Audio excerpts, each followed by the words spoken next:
Bueno, pues en primer lugar agradecer al profesor Manel Sanz y al profesor Riera sus amables palabras y decirles que son encantadores, porque me convencieron para venir y como desde el primer momento, ¿no? Y estoy encantado de estar con ellos y estoy encantado de estar con ustedes. La verdad es que me siento feliz. Barcelona es una ciudad que conozco muy bien y a la que tengo cariño y admiración, igual que a Cataluña, y estoy encantado. O sea que vamos a ver si disfrutamos un rato todos juntos de algo como es la conferencia esta, ¿no? Bien, en primer lugar, pues decir, bueno, empezar por una bona nit, pero bueno, casi es un poco temprano, no es un poco de tarde. Y vamos a hablar de eso, vamos a hablar del cerebro, ¿no? Un cerebro jove para toda la vida. Realmente vamos a centrarnos un poco en el cerebro en estos momentos. Soy miembro del Instituto de Neurociencias, que dirijo de la Universidad de Oviedo, y hay que centrar en cómo está el cerebro, el conocimiento del cerebro.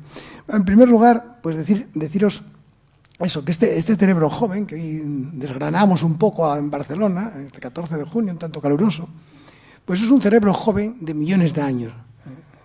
Tiene millones de años de evolución, han llegado a construir la máquina, la estructura más perfecta que existe actualmente en el universo.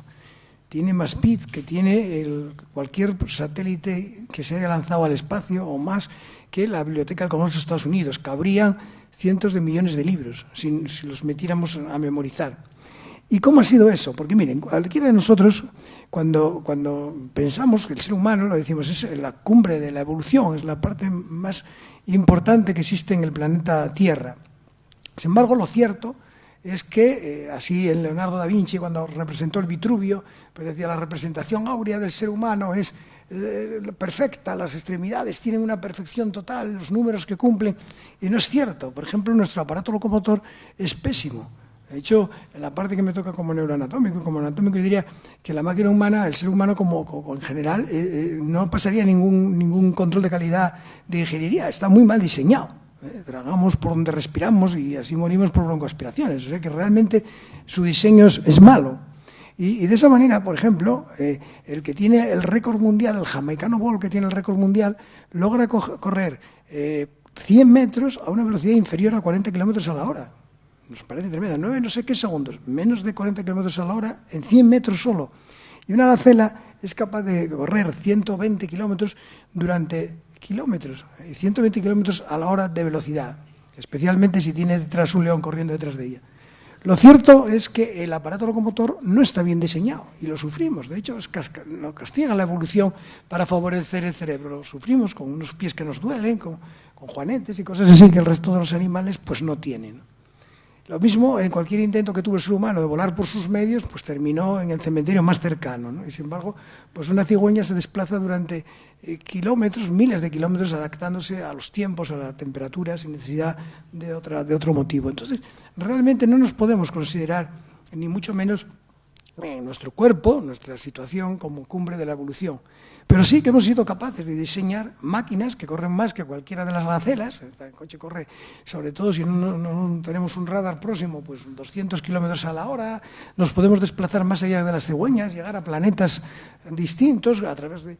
Y eso realmente quien ha colocado lo que realmente tenemos en la cumbre de la evolución ha sido nuestro cerebro, que es el que es diferente al resto de las especies y el que a lo largo de millones de años de evolución, manteniendo ahora una estructura joven, pero una estructura joven que ha logrado superar cualquier otra barrera y colocarnos en ese punto, de manera que fíjense cómo el cuerpo incluso ha ido regresando, ha sido regresivo, mientras que nos ha permitido con un cuerpo peor dotado dominar pues el planeta Tierra, a veces con no mucho acierto, pero lo cierto que controlar el resto del planeta y de las especies. Y esto lo ha hecho el cerebro en parte porque ha superado la teoría de la evolución. ¿En qué sentido lo ha superado? Pues mire, si aquí nos encontramos en un lugar con temperaturas inferiores a los 50 grados bajo cero, para lograr ir a ese espacio, el oso blanco se ha separado del oso pardo hace 7 millones de años, prácticamente cuando nosotros nos separamos de los chimpancés y los orangutanes. Pero él ha necesitado 7 millones de años. Y si estamos aquí a 50 grados sobre cero, el dromedario o el camello ha necesitado para separarse del resto de los équidos también 7 millones de años. Sin embargo, el ser humano puede adaptarse a cualquier tipo de clima porque se adapta perfectamente cambiando las estructuras de la situación donde se encuentre. Es decir, puede poner aire acondicionado en el desierto, o puede poner calefacción o calor o en el Polo Norte, puede poner hábitos adecuados, puede poner a hidratarse. ¿Eso qué significa? Que en lugar de caer en la red de necesidad de adaptarse al medio, lo que hacemos los seres humanos es adaptar el medio a nosotros. Es decir, hemos hecho una evolución social. Nosotros adaptamos al medio en vez de adaptar el medio a nosotros. El adaptarnos al medio hubiera requerido cambios genómicos que requieren como mínimo 300, 400.000 años. Hoy se puede detectar el gen del albinismo y está calculado, pero si cambiáramos, si hiciéramos ingeniería genética y cambiáramos los genes de los albinos, teniendo en cuenta los portadores que existen, tardaríamos 300.000 años, morirían todos los albinos. En cambio de eso, lo que hacemos es poner gafas a los albinos, ponerles cremas, protegerles del sol. Luego nosotros lo que hacemos es cambiar el medio y en vez de nosotros al medio. Y eso es lo que nos ha colocado en la cumbre de la evolución. ¿Y eso quién lo ha logrado? El cerebro. El cerebro ha sido quien ha hecho eso, no el resto del cuerpo. Y ese crecimiento del cerebro, o sea, la manera de mantenerlo joven, ha sido a través de los instrumentos. Este tema es extraordinariamente interesante. Realmente el cerebro ha evolucionado en base a los instrumentos que ha ido creando.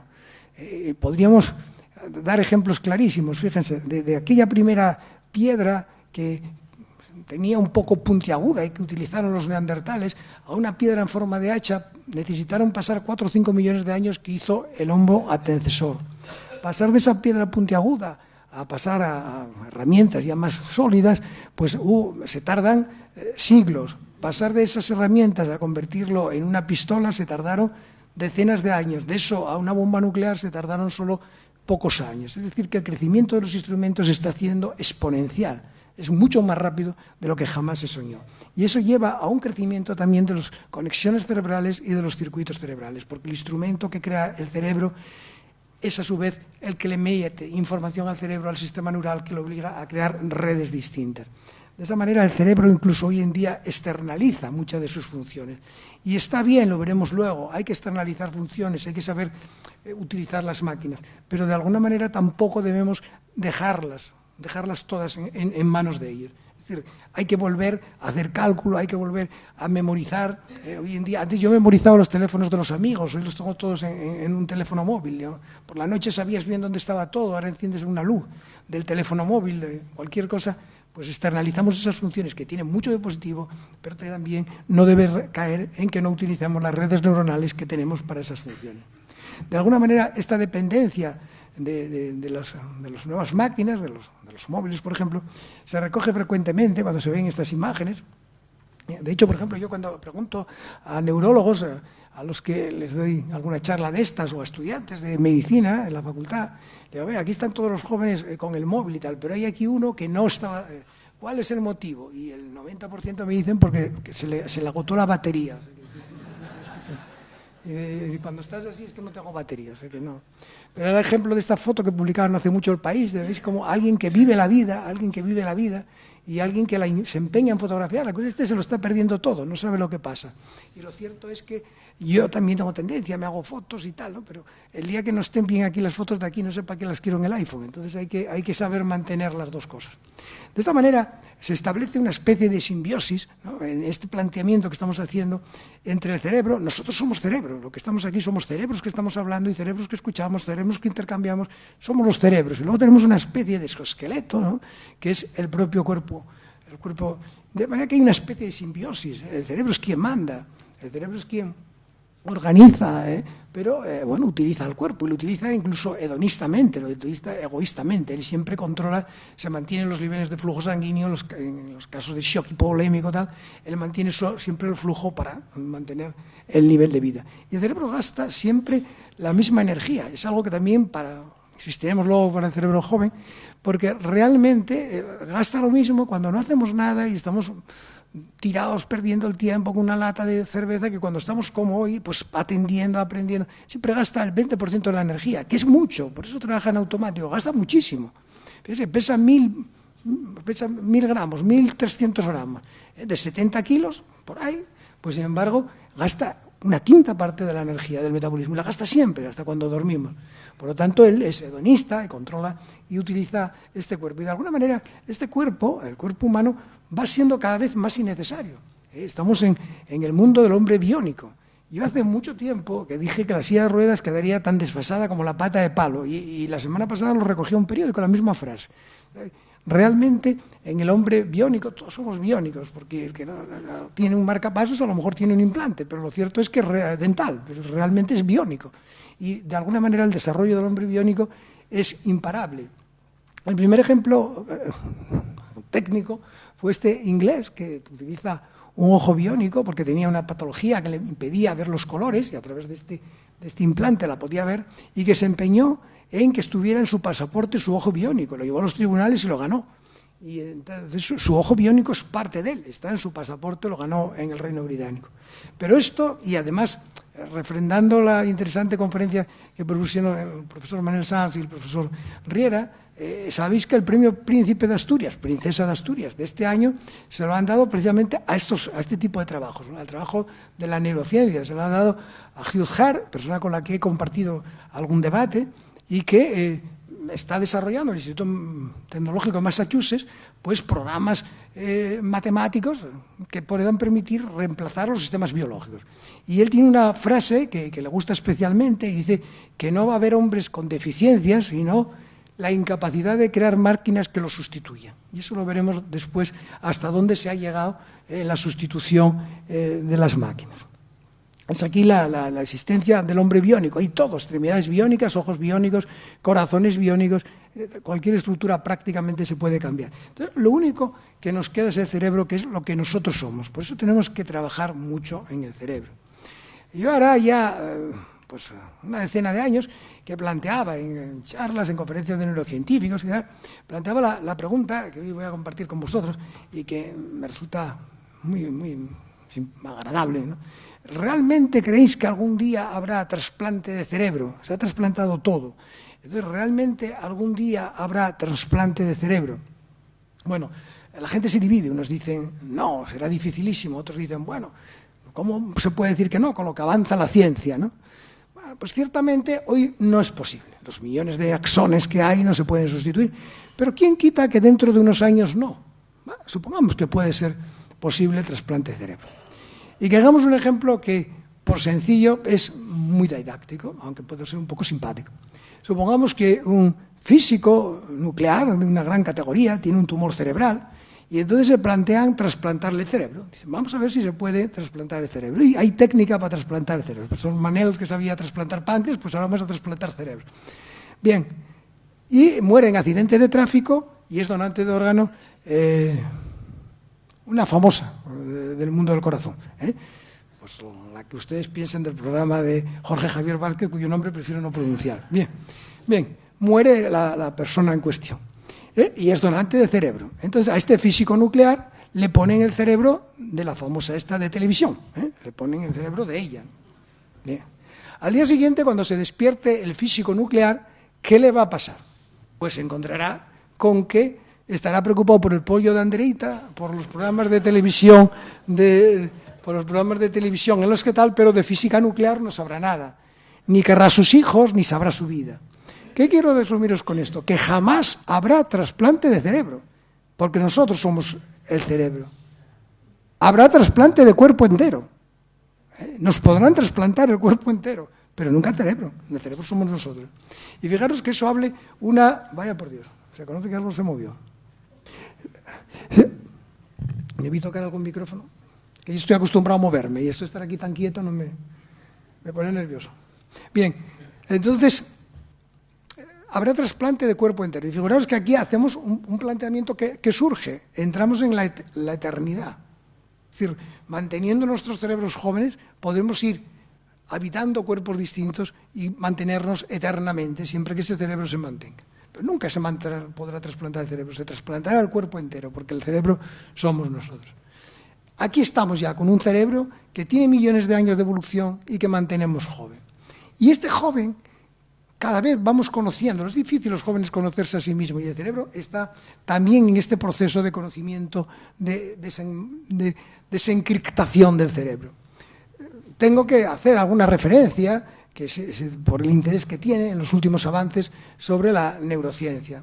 El proyecto BrainGate, al que ya algo hemos hablado, realmente, esta puerta del cerebro, allá por el año 2006, la revista Nature, una de las más prestigio, pues se hablaba de que era posible leer los pensamientos, era posible interpretar los pensamientos. Entonces, con unos pacientes tetraplégicos, se cogió una interfaz, se cogieron ondas cerebrales y se fue, como propone Hugh Hare, el premio Príncipe de Asturias de este año, se fue buscando los paradigmas, se fueron buscando los niveles matemáticos que pudieran interpretar esas ondas cerebrales. De manera que eso se tradujera a través de ingenieros y de informáticos, se tradujera en software, que estos software pudieran luego tener actividades mecánicas.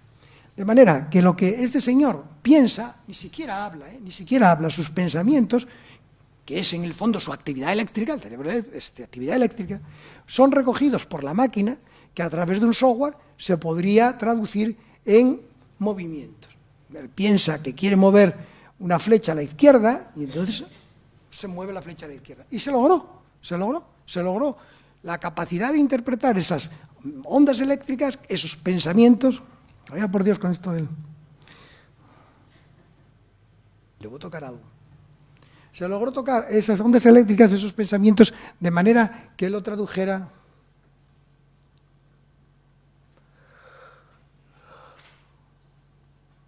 Me voy a separar un poco. De manera que lo tradujera en movimientos. Y aquí veis el interfaz que se le puso en el cerebro, cómo a través de él pues logra recogerse la actividad, un software, y de esta manera en la pantalla logró mover un cursor que podía escribir hasta 15 palabras por minuto, podía tomar decisiones, marcar números telefónicos, mover una silla de ruedas, mover un brazo biónico. Él pensaba que quería mover un brazo biónico, había un brazo biónico separado y entonces... ¿Por qué se mueven tan rápido?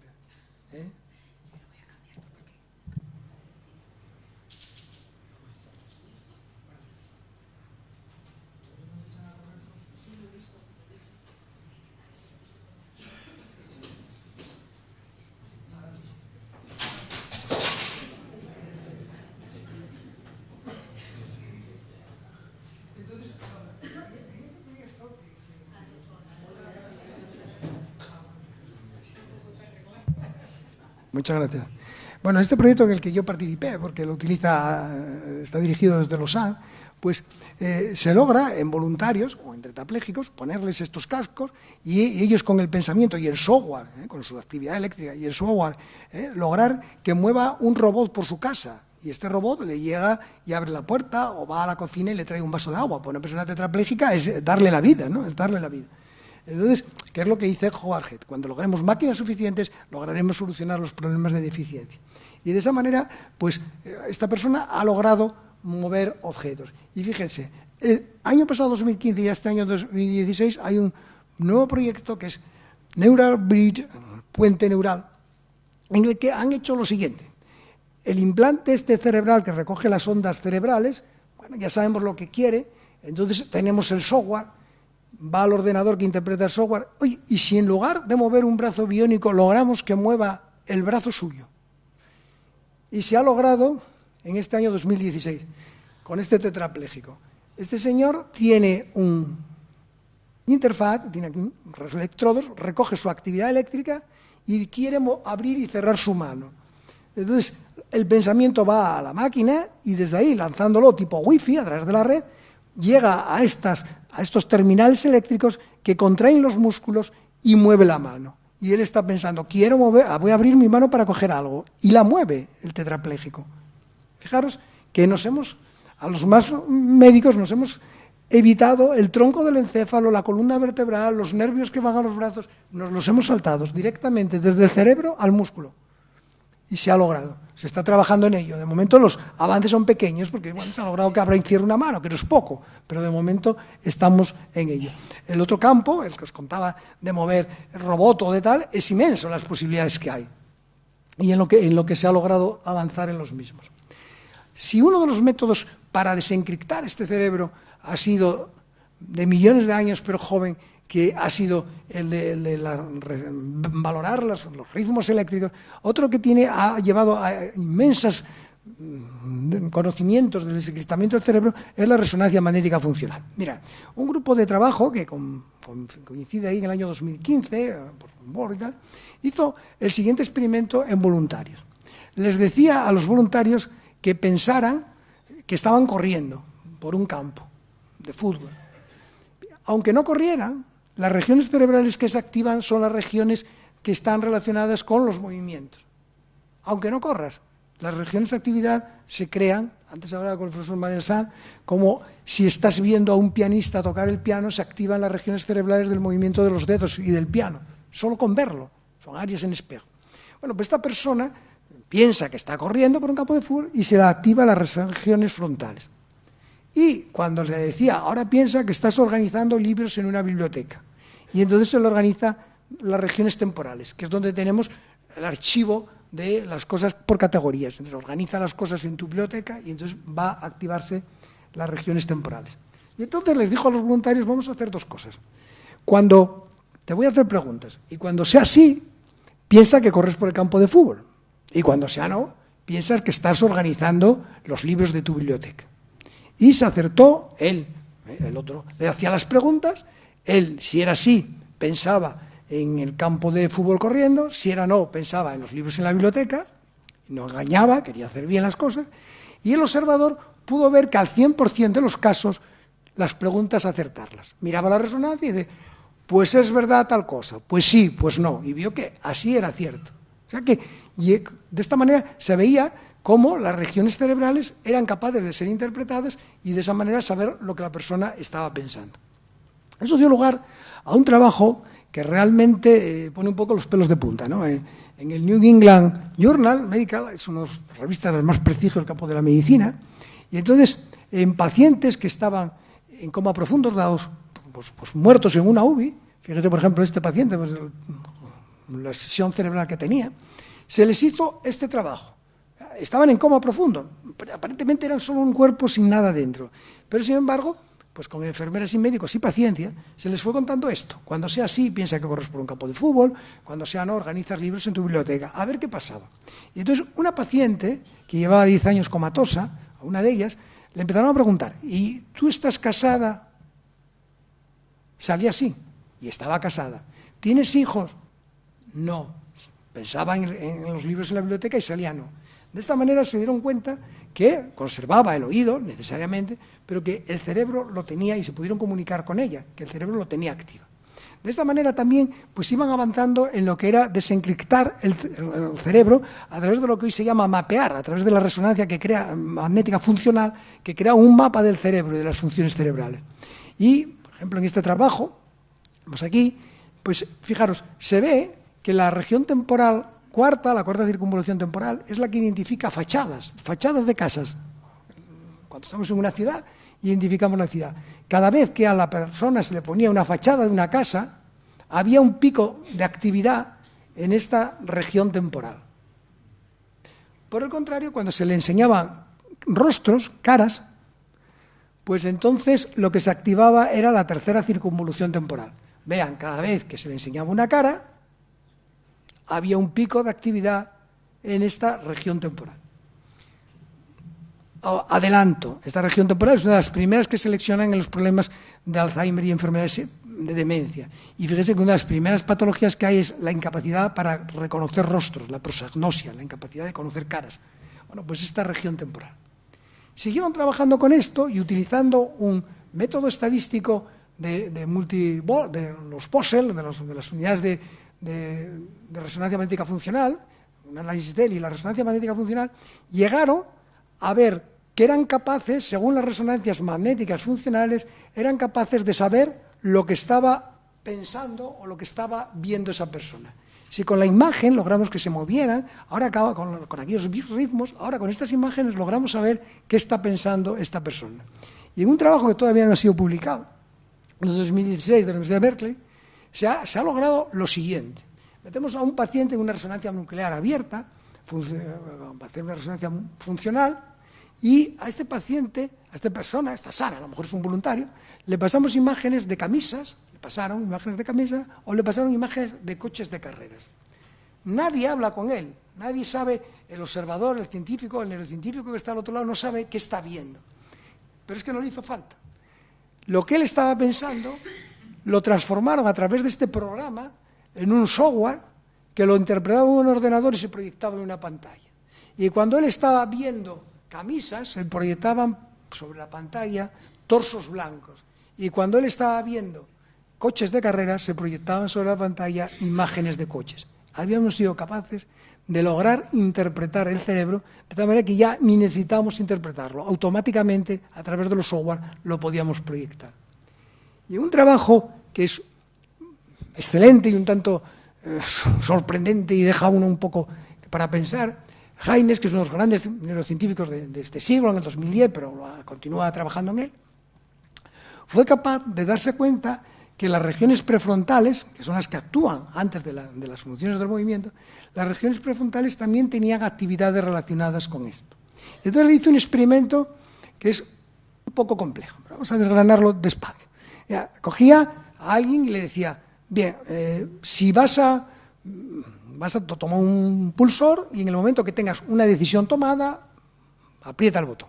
Entonces le decía, bueno, vas a comprar un coche o vas a comprar en la bolsa el dinero que tienes. Bueno, toma tardada, ¡pam!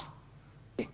Vas a tomar, y él, 10 segundos antes de que él apretara el botón y hubiera tomado la decisión, ya sabía la decisión que iba a tomar, mediante las imágenes que veía en la región prefrontal. O sea que no solo sabía la decisión que había tomado en el momento que él había tomado, sino que era capaz de antes predecir cuál era la decisión, porque el cerebro actuaba mediante las redes neuronales por mecanismos y actuaba previamente. De alguna manera esto nos dice que los cerebros nosotros somos un tanto reiterativos y previsibles. Y no nos debería sorprender porque hace poco se acaba de publicar salió en toda la prensa que hay un Big Data, uno de estos datos tremendos y tal, que analizando los últimos gastos de nuestra tarjeta de crédito, los últimos gastos de no sé qué y no sé qué más, sabe si vamos a ir de vacaciones y a dónde vamos a ir de vacaciones antes de que nosotros lo hayamos decidido. O sea que también no hace falta llegar a pensar que el cerebro lo puede hacer cuando lo hacen los programas de informática. Bien, fijaros, es tan importante, aquí debería terminar lo de desencriptamiento de nuestro cerebro, pero vamos a poner una diapositiva, tanto en honor a lo que le añadí ahora mismo el profesor Manel en la conversación Sanz que hemos tenido hoy, porque el cerebro, ¿cómo le vemos? ¿No? ¿Cómo le interpretamos? Pero ¿y si actuamos sobre él? Vamos a actuar ahora con una serie de actividades que tenemos que hacer, pero si actuamos con él de una manera física, ¿hasta dónde llegan los límites del cerebro? Pues fijaros, hay montones de ejemplos, y el doctor Manel Sanz me lo comentaba en su práctica diaria. Pues, por ejemplo, tratamientos paliativos que no solo son paliativos en el sentido de pensar que, bueno, que quitan los dolores, sino que logran curar los tratamientos paliativos. Mira, alguien con el que además yo, el grupo nuestro de neurociencias, a Kevin Trace, que lo conozco mucho, pues lo habíamos propuesto para Premio Príncipe de Asturias este año, y no se lo dieron a Hugh Herr, que casi me alegro más.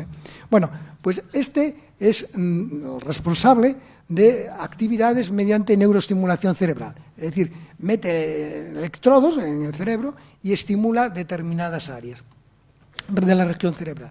Y ha logrado, pues, hallazgos sorprendentes. Pero sin duda, uno de los que ha recogido, que nos debe ser más interesante, es el siguiente. Mira, en pacientes con enfermedades reumáticas, con una artritis reumatoide severa, llegan momentos determinados en que los tratamientos resultan casi peor que la propia enfermedad. ¿Por qué? Porque con una inmunosupresión de años y muy dura empiezan a caer en continuas infecciones, a lo mejor les aparece un linfoma, y entonces el paciente está desesperado y dice, prefiero no tomar el medicamento y morirme de dolores.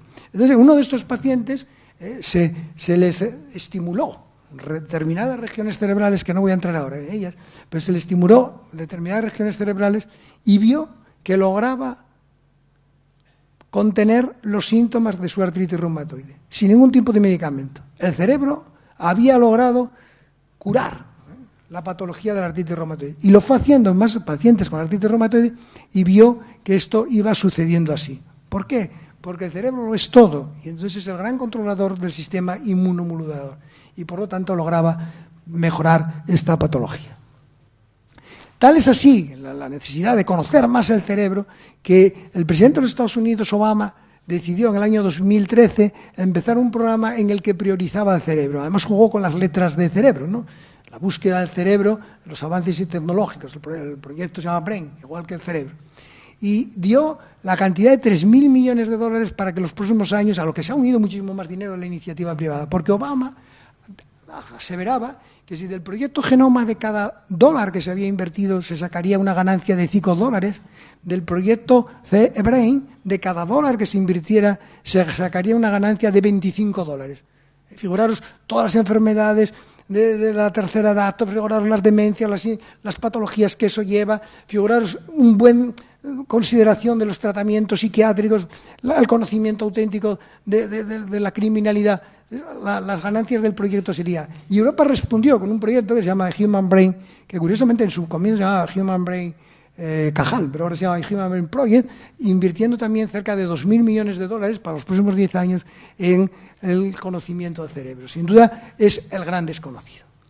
Y teniendo en cuenta que le tenemos ahí, ¿qué podemos hacer para seguir manteniéndolo joven toda la vida? ¿Cómo vamos a mantener a joven? Aquí tenemos un cerebro normal y aquí un cerebro de una persona con Alzheimer, que veis que los procesos por lo que se va produciendo es una regresión de la corteza cerebral, los surcos son más amplios, las circunvoluciones se van reduciendo y el tamaño va disminuyendo.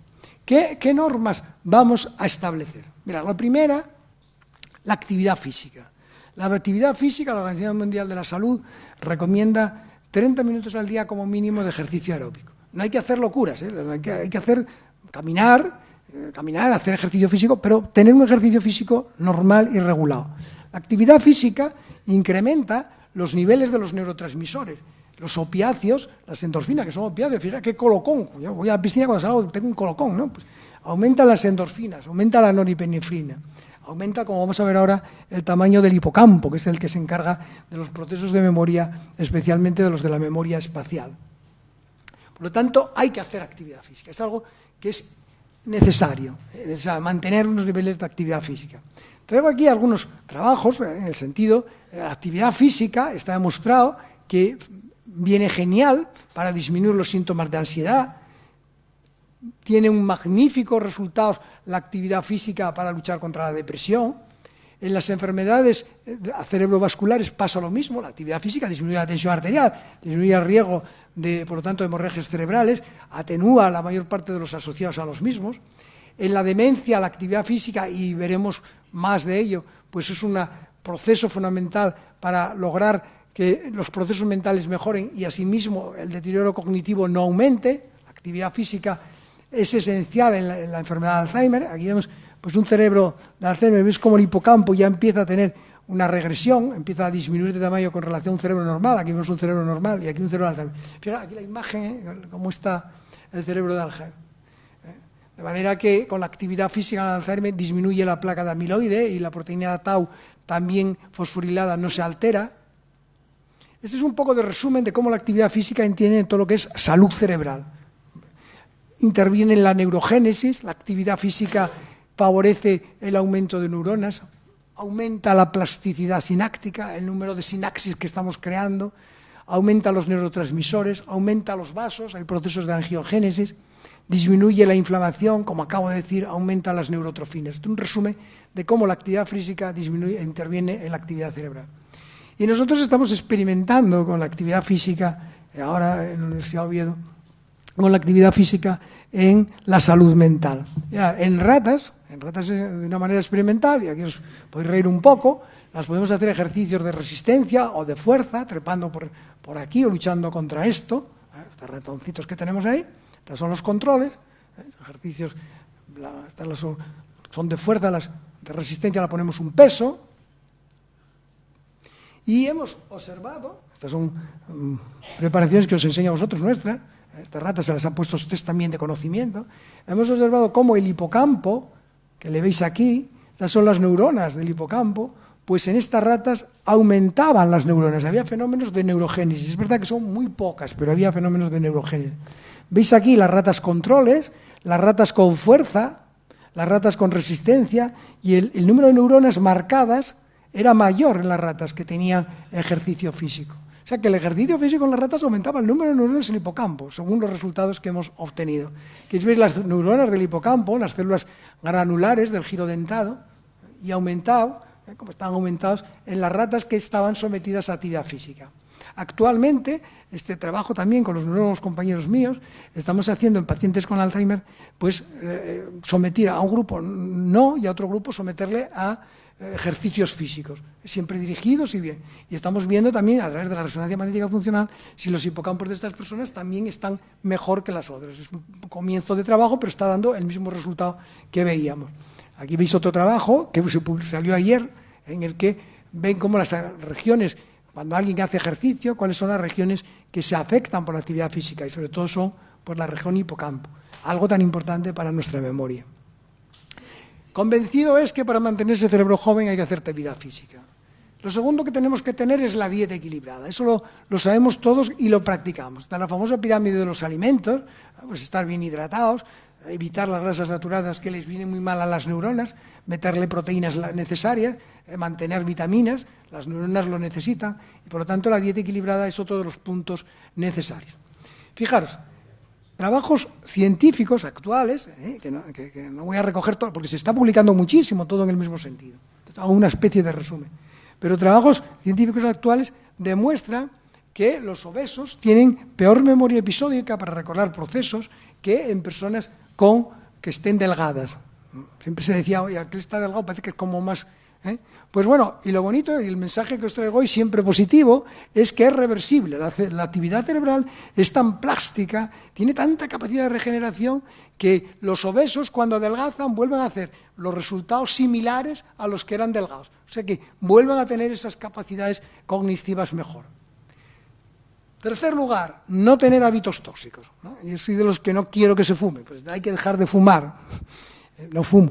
Evitar las drogas, en el caso nuestro, además realmente en el mundo que nosotros vivimos, evitar medicamentos innecesarios. A veces tomamos todos, yo mismo, benzodiazepinas que no nos hacen falta para tanto, o el exceso de alcohol. En la comida, hoy que tuve el placer de compartir con los profesores Riera y Sanz, pues hablábamos que en una borrachera se mueren 100.000 neuronas, pero no pasa nada, tenemos 100.000 millones, o sea, que decir, pero bueno, hay que cuidarlas, ¿no?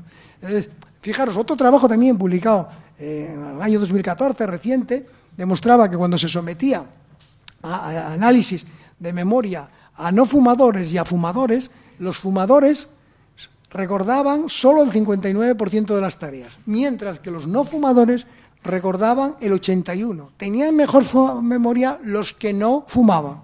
Pero nuevamente, creer en el futuro, creer en el cerebro y en la plasticidad, porque los que dejaban de fumar, aunque fueran fumadores, llegaban también a volver a mejorar sus resultados. Por lo tanto, los hábitos tóxicos deben ser eliminados. Mantener hábitos saludables, todo eso, lógicamente, mejora la función cerebral. Cuidarle a la salud, ¿no? Controlar el azúcar, la diabetes, controlar la tensión arterial, dormir a las horas suficientes, es necesario dormir. Los procesos de sueño, luego insistiremos solo en los que recogen los mecanismos de memorización y de adaptación de la memoria. La siesta denostada durante un cierto tiempo, y todos los neurocientíficos dicen que una siesta ligera, tampoco muy allá, pero de 20 minutos, media hora, es muy buena. Además son momentos postprandiales, después de la comida, en los que hay un gran riesgo de patologías, y así está demostrado.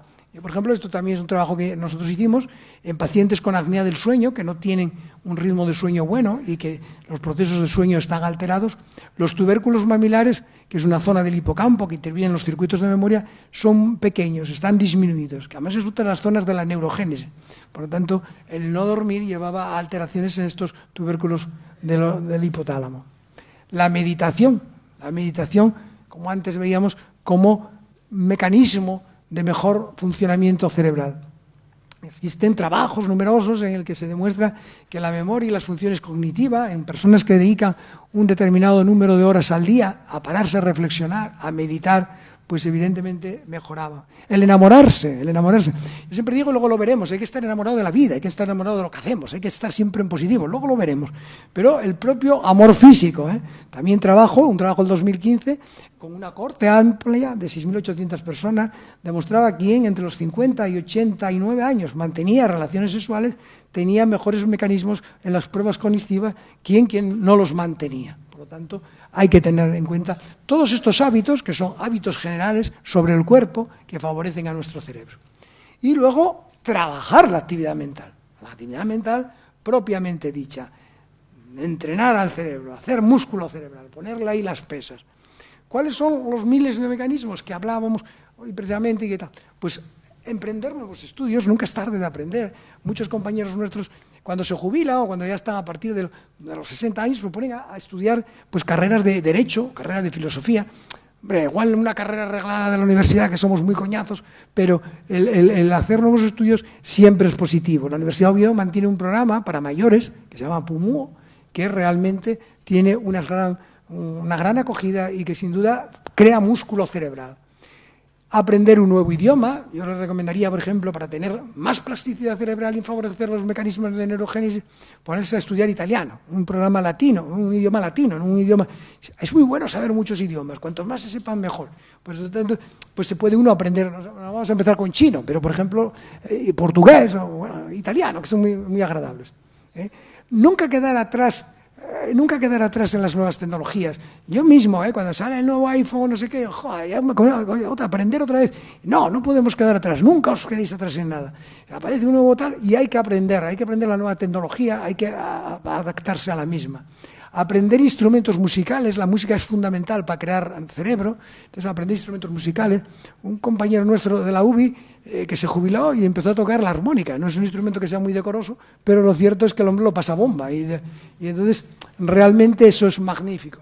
Entrar en las tecnologías, las TIC, las tecnologías de la información, que además mantienen redes que nos permiten activos, de una manera fundamental. Activar al cerebro mediante las relaciones sociales. Figuraos, si nuestro cerebro creció tanto y progresó tanto, en parte fue por la relación social. El lenguaje es un gen que apareció hace solo 200.000 años y ha crecido tanto porque para desarrollar lenguaje tenemos que estar hablando con otro, en la interacción. Entonces las relaciones sociales son fundamentales. Lo que estáis haciendo aquí es magnífico. En lugar de estar perdiendo el tiempo viendo partidos de alguna selección desconocida, pues estáis intentando magníficamente activar vuestro cerebro. Los colegios profesionales tienen una gran capacidad de trabajar y con gente como Sanz y Riera, pues estáis de suerte, ¿no? Entrar en ONGs, entrar a trabajar con ONGs. Yo siempre recomiendo las relaciones intergeneracionales. Si podéis estar en relación con jóvenes, tiene mucho que aprender de él y él tiene mucho que estar al día del otro. Mantenerse con jóvenes, aunque sean raros y no hay quien los aguante, pero hay que interactuar con otras generaciones que están ahí, que es el mundo que les va a tocar, que es el mundo que vive. Todo esto lleva a lo que preconizamos, que es entrenar al cerebro. ¿Qué pretendemos con ello? Fijaros, pretendemos que el número de neuronas sean las mismas, porque aunque hay fenómenos de neurogénesis a nivel de los tubérculos mamilares, el hipocampo, el bulbo olfatorio, son pequeños y esos no van a tener grande significación. Hombre, a lo mejor en un Alzheimer, que logramos como estos ratones nuestros, estos pacientes nuestros, que el hipocampo mejore, sí que les mejoramos la calidad de vida. Pero las neuronas van a ser las mismas. Entonces lo que tenemos que tener es, de un lado, mantener las conexiones que tenemos. No podemos dejar que perder conexiones. Si os mando a vosotros a hacer raíz cuadrada, ya veréis cómo os acordáis. Bueno, pues yo cojo y todavía hago raíces cuadradas para intentar mantener donde esté en mi cerebro la raíz cuadrada, que no se olvide. Entonces, hay que mantener las conexiones. Y hay que crear conexiones nuevas. La plasticidad cerebral no se pierde nunca. Nunca es tarde. Entonces, hay que crear conexiones nuevas.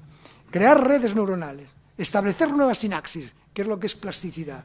Activar las existentes, no dejarlas ahí morirse. Y fijaros, ahora mismo estábamos hablando del tema. Hay ejercicios hasta sencillos para mantener actividad cerebral. Lo de tocar un piano o ver cómo tocan un piano. En la Universidad de Montclair en USA, uno de los ejercicios que recomendaban, que es bien sencillo, era ir abriendo y cerrando las manos alternativamente y ir complicando esto un poco, ¿no? Pues ahora una 2 veces, otra una. Y eso crea mecanismos cerebrales arriba, porque al fin y al cabo el sistema neural es lo que está metiendo los mecanismos a nivel de la corteza cerebral. El mascar chicle incrementaba el 35% en Newcastle, en un trabajo hecho en Inglaterra, de los aciertos. Y algo magnífico, saborear, el sentido del gusto, la aromaterapia, oler olores. Schindler, un famoso escritor, no escribía, y Chopin le pasaba lo mismo, no componía si no tenía olores determinados, olores de manzanas maduras. Entonces, estimular porque al cerebro lo que le llega es de nuestro cuerpo. Entonces, hay que meterle, él está ahí encerrado en una jaula. Y una de las cosas es saborear sabores nuevos, oler. La aromaterapia es una de los... Se recomienda el aroma de romero en pacientes con anosmia, que de esta manera mejoraban los procesos de amnesia. Una de las cosas que también tenemos que trabajar es la región, el hemisferio cerebral no dominante. Fijaros, nosotros generalmente, cuando éramos jóvenes, en los primeros años de la vida, estamos utilizando mucho el hemisferio cerebral no dominante, porque es el que se utiliza cuando se plantean retos nuevos. Pero a partir de ahí, lo que antes decíamos, ya somos tan previsibles que lo hacemos todo tan automático que utilizamos el hemisferio cerebral dominante. Pues hay que lograr activar el hemisferio cerebral no dominante. Entonces, entre los ejercicios que se recomiendan para esto, estaría lo de peinarse con la mano izquierda, afeitarse con la mano izquierda, cepillarse con la mano izquierda, caminar hacia atrás. Viajar. Viajar es una de las cosas que más crea red neuronal, pero viajar a lugares nuevos. Si alguien va de Benidorm a Marbella o a Sitges, pues ve lo mismo, ¿no? Ve lo mismo. Hay que viajar a un sitio donde nos produzca al cerebro un reto, que veamos distinto. A China. A los países árabes ahora no lo recomiendo, pero bueno, en su día lo recomendaría. Pero yo los visité todos. Y que hablen en un idioma que no entendemos. Nos da igual, porque el cerebro humano interpreta todo el mimetismo, todos los gestos de la cara. Tiene que trabajar mucho más. O sea, que hay que retarle, hay que viajar y a viajar a sitios nuevos, a sitios donde nos estén hablando en otro idioma que no entendemos, pero eso nos hace tener que interpretar toda la mímica del otro. Y hay que entrenar al cerebro, decíamos hoy con el profesor Riera, esto tiene que ser trabajado con personas profesionales que te guíen. Está la gente preocupada solo por el cuerpo, que es lo que vamos a cambiar biónicamente. Sin embargo, no tenemos entrenadores mentales, necesitamos que nos den en un programa de regeneración cerebral y hay que entrenarlo. Hoy en día hay muchas posibilidades. Antes, cuando era joven, eran los crucigramas y los jeroglíficos. Pero hoy en día hay un montón, a través de Internet, de cálculos mentales, de sometimientos a colores, de sometimientos a imágenes, con los que podemos trabajar. En conjunto, los trabajos científicos demuestran que trabajando la salud mental, trabajando nuestro cerebro, logramos que aumenten las neuronas, sobre todo en el hipocampo, ya visteis el trabajo de nuestras ratas, en la neurogénesis, logramos que aparezcan nuevos vasos, aparezca la angiogénesis, se incrementen los neurotransmisores, como os decía, las endorfinas, aumenten los factores neurotróficos, disminuyan las placas de sustancia amiloide, y se incremente la fosforilación de la proteína tau, que es la que crea axones, porque esto suena tan raro, pero realmente lo que quiere decir es que es la que crea axones que va a llevar a sinapsis. Esto es lo que ha demostrado los trabajos científicos que podemos lograr. Fijaros que en trabajos recogidos en el año 2013, 14 y 15, se dice que de la manera de envejecer nuestro cerebro, los genes solo tienen de culpa el 25%. Y luego veré otro ejemplo que todavía dice menos. El 75% de cómo envejece nuestro cerebro es de nuestra conducta. Envejecer nuestro cerebro como nosotros queremos. O sea que si nos quedamos parados y nuestro cerebro va a demencia, un 75% es por nuestra culpa. Un 25% vendrá marcado en los genes. Ya veréis que otro neurocientífico dice todavía menos, porque los fenómenos epigenéticos en el caso del cerebro están totalmente abiertos. Por lo tanto, la posibilidad de trabajo que tenemos con él es tremenda. Y a otro punto, me planteamos aquí cómo es posible que en estos tiempos, en la revista Time, en Inglaterra, una de las revistas más prestigiosas, que hace una monja de 91 años. En el año 2000 o por ahí se publicó esta revista. Pues mirad, esto nace de un trabajo que hizo el doctor Snowdon, en el que se llamó 678 monjas y un científico. En este trabajo, él cogió un convento de monjas en las que ya estaban todas mayores, y entonces fue estudiando estas monjas, ¿no? A ver qué había pasado. Y él creó dos grupos.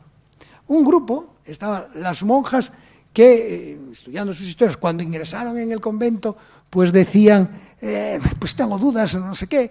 Durante el tiempo que estuvieron en el convento habían estado nunca muy contentas, su actividad pues había quedado en las labores más rutinarias y no se había activado. Entonces fue creando grupo B. Y luego un grupo A, en las monjas que habían entrado pues con gran vocación, habían estado felices en el convento, curiosamente tenían estudios, habían realizado estudios, había sido maestra, había enseñado, y entonces se dio cuenta que entre el grupo A para hacerlo más sencillo, las monjas positivas y el grupo B, las monjas negativas, el promedio de vida había sido de 8 años mayor en las monjas positivas. Pero además, no era que habían vivido más, sino que habían vivido mejor, habían tenido menos patologías cerebrales.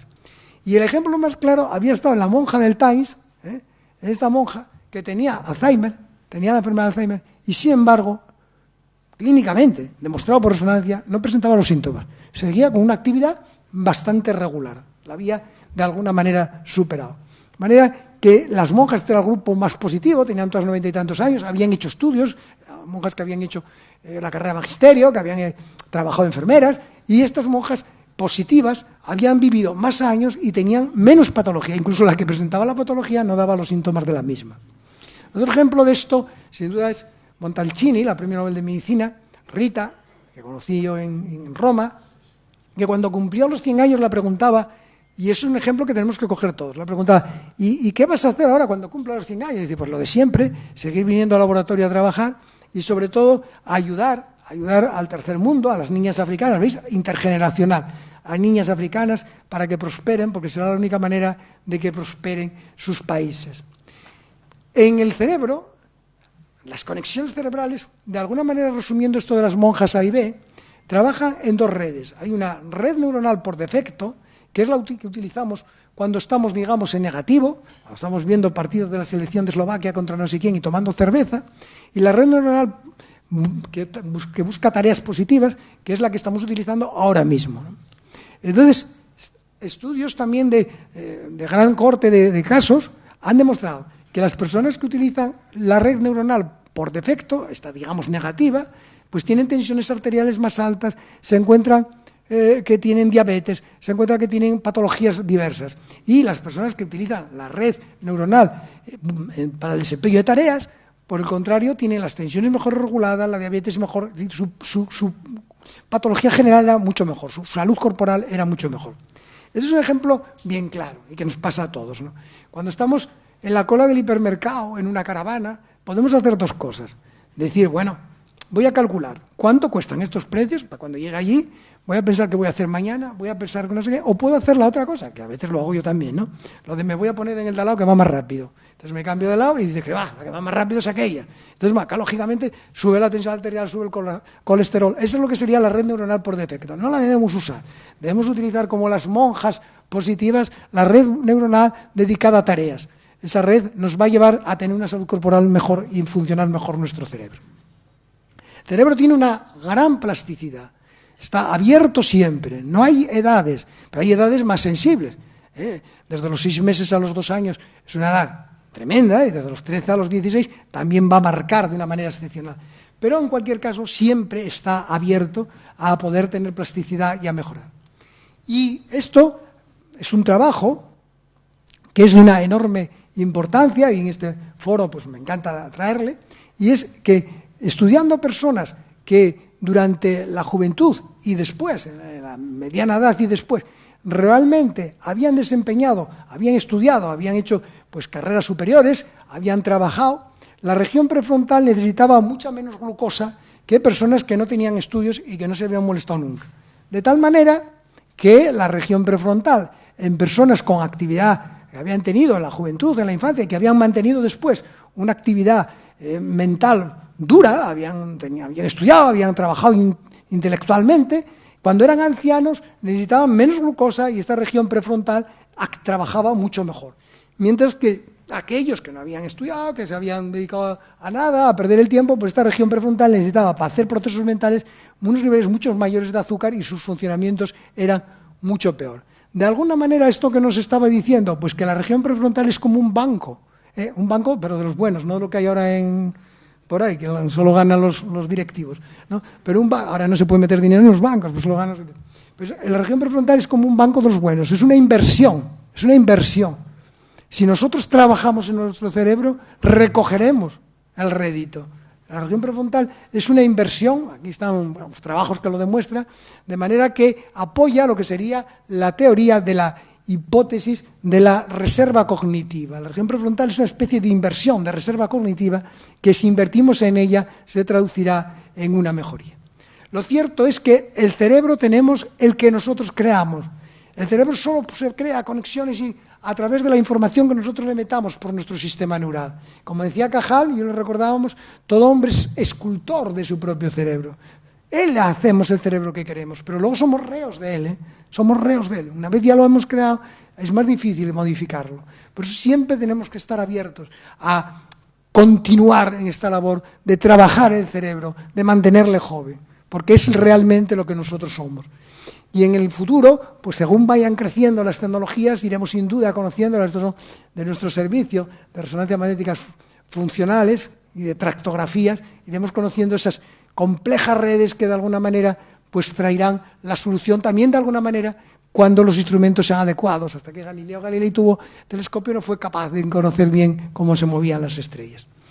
Por lo tanto, el mensaje es ese: trabajar vuestro cerebro, continuar en esta labor para mantenerle siempre joven. Moltes gràcies per la vostra assistència i atenció.